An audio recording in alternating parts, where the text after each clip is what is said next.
അധിക്ഷേപ പരാതിയിൽ രാഹുൽ ഈശ്വർ അറസ്റ്റിൽ. രാഹുൽ മാങ്കൂട്ടത്തിനെതിരായ ലൈംഗിക പീഡന കേസിൽ അതിജീവിതയുടെ വിവരങ്ങൾ വെളിപ്പെടുത്തിയ കേസിലാണ് സൈബർ പോലീസിന്റെ നടപടി. ജാമ്യമില്ലാ വകുപ്പാണ് ചുമത്തിയിട്ടുള്ളത്. പോലീസ് കസ്റ്റഡിയിലെടുക്കുന്ന വീഡിയോ രാഹുൽ ഈശ്വറിന്റെ സോഷ്യൽ മീഡിയ പേജിൽ പ്രത്യക്ഷപ്പെട്ടു. സാറേ എങ്ങോട്ടാ കൊണ്ടുപോകണം സാർ?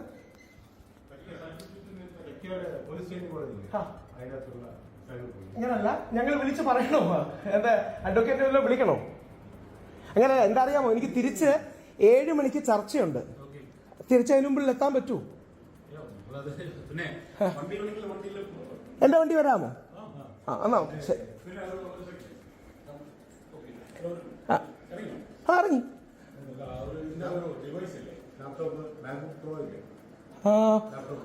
ലാപ്ടോപ്പ് ഓഫീസിലാണ്, ടെക്നോ പാർക്ക്. ഇന്ന് അടപ്പാ ഇന്ന്. സാർ ഹലോ, ഞാൻ എന്താണ് വൈദ്യപരിശോധനയ്ക്കായി രാഹുൽ ഈശ്വറിനെ തിരുവനന്തപുരം ജനറൽ ആശുപത്രിയിൽ എത്തിച്ചു. വ്യാജ പരാതിയെന്ന് രാഹുൽ ഈശ്വർ 24-നോട് പറഞ്ഞു. മെൻസ് കമ്മീഷന്റെ ആവശ്യമുണ്ട്. രാഹുലിനെ സപ്പോർട്ട് ചെയ്യേണ്ട ദേഷ്യമാണ് മെൻസ് കമ്മീഷൻ. ആ പെൺകുട്ടിയുടെ ഫോട്ടോ കൊടുത്തിട്ടില്ല, ഐഡന്റിറ്റി റിവീൽ ചെയ്തിട്ടില്ല. ഇത് വ്യാജ പരാതിയാണ്, വ്യാജ പരാതിയാണ്. ഇതുകൊണ്ടാണ് മെൻസ് കമ്മീഷന്റെ ആവശ്യം. നമ്മുടെ മകനും അച്ഛനും ഒക്കെ ജയിലിൽ നിന്ന് ഒരു വ്യാജ പരാതി അകലത്തിൽ മാത്രമാണ്. ദയവായി ശ്രദ്ധിക്കുക, നിങ്ങൾ, നമ്മളുടെ അച്ഛൻ, നമ്മളുടെ മകൻ ജയിലിൽ നിന്നൊരു വ്യാജ പരാതി അകലത്തിൽ മാത്രമാണ്. ഈ പെൺകുട്ടിയുടെ ഫോട്ടോ ഞാൻ ഇട്ടിട്ടില്ല, കള്ളം പറയുവാണ്, കൊടുക്കാൻ വേണ്ടിയുള്ള ശ്രമമാണ്.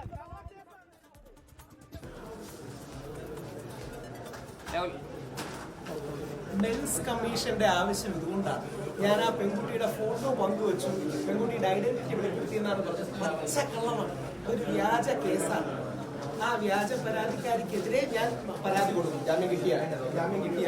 അതുകൊണ്ട് വ്യാജ പരാതിയാണ്. നിങ്ങൾ ഒന്നെന്റെ ഫേസ്ബുക്ക് യൂട്യൂബ് എടുത്ത് നോക്കുക, വ്യാജ പരാതിയാണ്. നിങ്ങൾ ഒന്നെന്റെ ഫേസ്ബുക്ക്. ശ്രീധർ വിവരങ്ങളുമായി തിരുവനന്തപുരത്ത് നിന്ന് ചേരുന്നുണ്ട്. ജാമ്യമില്ലാ വകുപ്പാണ് ചുമത്തിയിരിക്കുന്നത്. അറസ്റ്റ് രേഖപ്പെടുത്തിയിരിക്കുന്നു. വൈദ്യപരിശോധനയ്ക്ക് ശേഷം രാഹുലിനെ കൊണ്ടുപോയിരിക്കുന്നു എന്നാണ് മനസ്സിലാക്കുന്നത്. നാളെ കോടതിയിൽ ഹാജരാക്കാനുള്ള നീക്കമാണ് പോലീസിന്റെ ഭാഗത്തുനിന്നുണ്ടാവുന്നത്. പുതിയ വിവരങ്ങൾ ശ്രീധർ. ഇന്ന് വൈകുന്നേരത്തോടു കൂടിയാണ് തിരുവനന്തപുരം സൈബർ പോലീസ് രാഹുൽ ഈശ്വറിനെ കസ്റ്റഡിയിൽ എടുത്ത് അദ്ദേഹത്തിന്റെ സ്വന്തം വാഹനത്തിൽ തന്നെ AR ക്യാമ്പിൽ ചോദ്യം ചെയ്യലിലെത്തുകയായിരുന്നു. സൈബർ DCPയുടെ നേതൃത്വത്തിൽ ഇവരെ ചോദ്യം ചെയ്തു. രാഹുലിനെ ചോദ്യം ചെയ്തതിനു ശേഷമാണ് അറസ്റ്റ് രേഖപ്പെടുത്തിയത്. സൈബർ പോലീസ് സ്റ്റേഷനിൽ എത്തിച്ചാണ് അറസ്റ്റ് രേഖപ്പെടുത്തിയത്. കൃത്യമായി ആദ്യം അവൈലബിൾ ഒഫൻസുകളൊക്കെയാണ് ചാർജ് ചെയ്തതെങ്കിൽ പിന്നീട് 75(1)4 വകുപ്പ് കൂടി കൂട്ടിച്ചേർക്കുന്ന ഒരു സാഹചര്യം. നോൺ വെയിലബിൾ ആണ് ഈ കേസ്. അതിനെ തുടർന്നാണ് വൈദ്യപരിശോധന നടത്തുകയും നാളെ മജിസ്ട്രേറ്റിന്റെ മുന്നിൽ ഹാജരാക്കുവാൻ വേണ്ടി തീരുമാനിച്ചിരുന്നത്. ആദ്യഘട്ടത്തിൽ അദ്ദേഹത്തെ സ്വന്തം ജാമ്യത്തിൽ, അതായത് സ്റ്റേഷൻ ജാമ്യത്തിൽ തന്നെ വിടും എന്നുള്ളതാണ് ലഭിച്ച വിവരമെങ്കിൽ കൂടുതൽ വകുപ്പുകൾ കൂട്ടിച്ചേർത്തു. ചോദ്യം ചെയ്യലിന്റെ അടിസ്ഥാനത്തിൽ ലഭിച്ച വിവരത്തെ തുടർന്നാണ് അത്തരത്തിൽ കൂടുതൽ വകുപ്പുകൾ കൂട്ടിച്ചേർത്തതും. നോൺ വെയിലബിൾ ആയതുകൊണ്ട് തന്നെ നാളെ മജിസ്ട്രേറ്റിന്റെ മുന്നിൽ ഹാജരാക്കാൻ വേണ്ടി തീരുമാനിക്കുകയും ചെയ്തു. ഇപ്പോൾ തിരുവനന്തപുരം ജനറൽ ആശുപത്രിയിൽ എത്തിച്ച് വൈദ്യപരിശോധന പൂർത്തിയാക്കി. വൈദ്യപരിശോധനയ്ക്ക് എത്തിക്കുമ്പോൾ അദ്ദേഹം വിളിച്ച് പറയുന്നുണ്ടായിരുന്നു മാധ്യമങ്ങളോടക്കം, താൻ ഒരു തെറ്റും ചെയ്തില്ല, മനഃപൂർവ്വം തന്നെ കൊടുക്കാൻ ശ്രമിക്കുകയാണ്.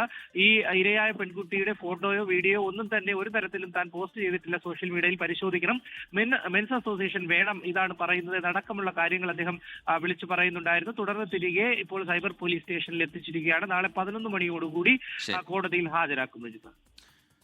ശരി, ശ്രീധർ തിരുവനന്തപുരത്ത് നിന്ന് വിശദാംശങ്ങൾ പങ്കുവയ്ക്കുകയായിരുന്നു.